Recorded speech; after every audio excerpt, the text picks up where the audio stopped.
this corner, we have Sam Raimi. And in this corner, we have Marc Webb.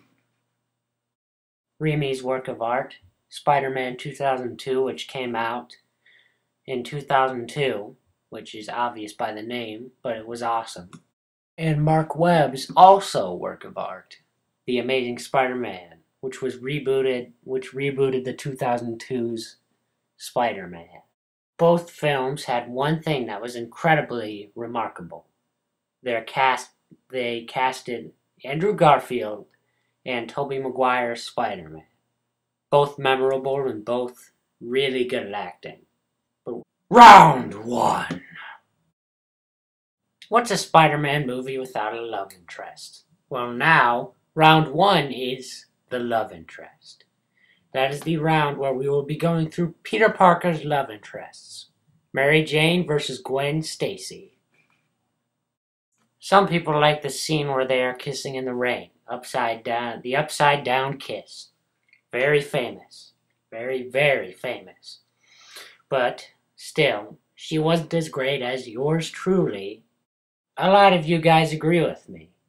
That's because she's like a billion times more attractive. Marc Webb takes the win for round one. And soon round two will start. His perfect love interest.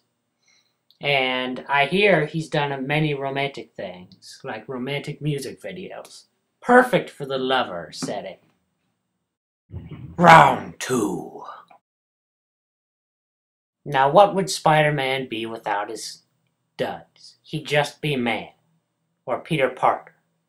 So we're going to discuss what was the best costume for Spider-Man. Excluding Amazing Spider-Man 2 because it's not out yet.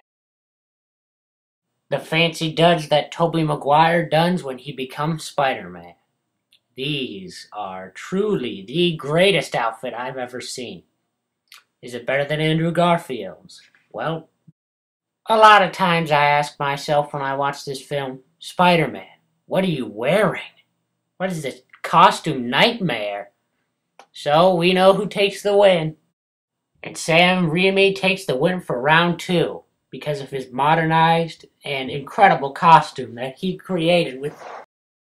It was an incredible costume. That's all I'm going to say about it. Raimi won this round and Marc Webb won last round. Round three. Uncle Ben died a tragic death, but which death was more meaningful?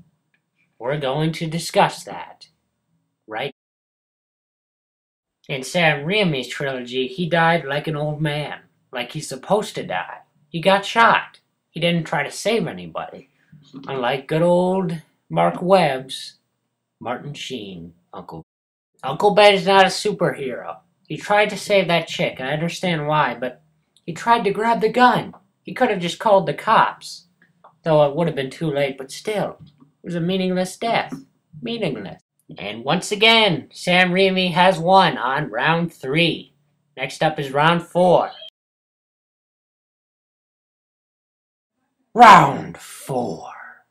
What would Spider-Man be without villains? Well, it wouldn't be Spider-Man at all because without villains, Spider-Man has no crime to fight except for petty criminals who rob banks. So I'm going to discuss the villains of each movie.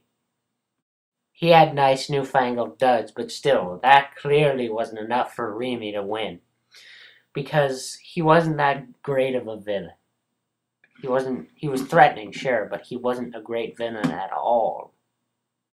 And Marc Webb's trilogy has a very, very good villain on their hands. And that's Lizard. And I have to say, we all know who takes the win. Raimi bites the dust and Marc Webb wins round four. Good job, Webb. But still, who knows who will win round five. And he had better villains. And I hope Amazing Spider-Man 2 is going to be a good movie because it'll be awesome. I hope so, at least. Round five. Okay, so round five is about whose origin story of Spider-Man was better. Let's think about that for a little while. Sadly, on this round, Webb ultimately fails in being able to make a compelling origin story. It was good, and I like how he made it, but it was not as good as yours truly. Good old Sam Raimi stuck with the spider bite. So did Webb, but still. This one gave him web powers that he could use without web shooters. I know fans like the web shooters, but I don't really care about them. I don't have a large care for them. Ultimately, some of you knew it was going to come to this. Sam Raimi winning the whole thing. Well, yes, it did come to that. Definitely. Raimi wins this entire video. Though more humorous and less serious, Webb's trilogy was much, much better at comedy, and better with villains, and the ladies too, but he still does not win. Now, some people probably think that there is going to be a battle between the actors. No, because they're both equally good cast. I can't exactly decide between them, but I might make a video about the cast later, though. Now, I want to see who you guys think is better, Raimi or Webb. Post in the comments, and I will be very happy about it. I want to hear your opinions. They interest me. That is the end of the video, and that is the end of this vlog.